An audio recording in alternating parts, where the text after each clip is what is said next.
It's me Juana. നിങ്ങൾക്ക് ഏറ്റവും ഇഷ്ടപ്പെട്ട പൂവ് ഏതാണ്? താമരപ്പൂവാണോ, റോസപ്പൂവാണോ, ജമന്തിപ്പൂവാണോ, മുല്ലപ്പൂവാണോ? അപ്പോൾ ഏത് പൂവാണ് നിങ്ങൾക്ക് ഏറ്റവും ഇഷ്ടം? എനിക്ക് പറയുകയാണെങ്കിൽ എല്ലാ പൂക്കളും തന്നെ ഇഷ്ടമാണ്.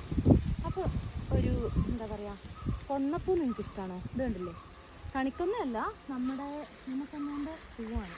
ഇത് കാണാൻ അടിപൊളി സൂപ്പർ എന്ന് പറഞ്ഞാൽ എനിക്കറിയത്തില്ല ഇതിൻ്റെ രസം പറഞ്ഞിട്ടുണ്ടെങ്കിൽ മതിയാവില്ല. എന്താണ് അടിപൊളി സൂപ്പർ എന്ന് പറഞ്ഞാൽ എന്ത് രസമാണ് കാണാൻ. നോക്കിക്കേ, ആ വെള്ള കളറും റോസ് കളറൊക്കെ കൂടെ ആയിട്ട് വന്നിട്ട് അടിപൊളിയായിട്ട് നിൽക്കുവാണ്. പക്ഷെ ഇതിൻ്റെ മണം ചീത്തയാട്ടോ, ചീമക്കൊന്നേൻ്റെ മണം നിങ്ങൾക്ക് അറിയാമല്ലോ, അങ്ങനത്തെ ഒരു മണം. പക്ഷേ പൂക്കൾ കാണാൻ സൂപ്പർ എന്ന് പറഞ്ഞാൽ സൂപ്പർ. എനിക്ക് ഭയങ്കര ഇഷ്ടമുള്ളൊരു പൂവാണ് നമ്മുടെ ചീമക്കൊന്നേൻ്റെ കൊന്നപ്പൂ. മമ്മ ഒരെണ്ണം പറിച്ച് കാണിച്ചു കൊടുക്കുക, ഒരു ചെറിയ പൂവ് ഇഷ്ടം പോലെ ഉണ്ടെന്ന് പറഞ്ഞിട്ടുണ്ട്. ഇഷ്ടം പോലെ ഇത് പറിക്കാൻ തന്നെ എനിക്ക് തോന്നുന്നില്ല. കണ്ടോ, പൂങ്കുലകളാണ്, പൂങ്കുല കണ്ടോ, നല്ല കളറാണ്. എന്ത് രസം, അത് തന്നെ മോസ്റ്റ് ബ്യൂട്ടിഫുൾ ആണ്. അടിപൊളി സൂപ്പർ.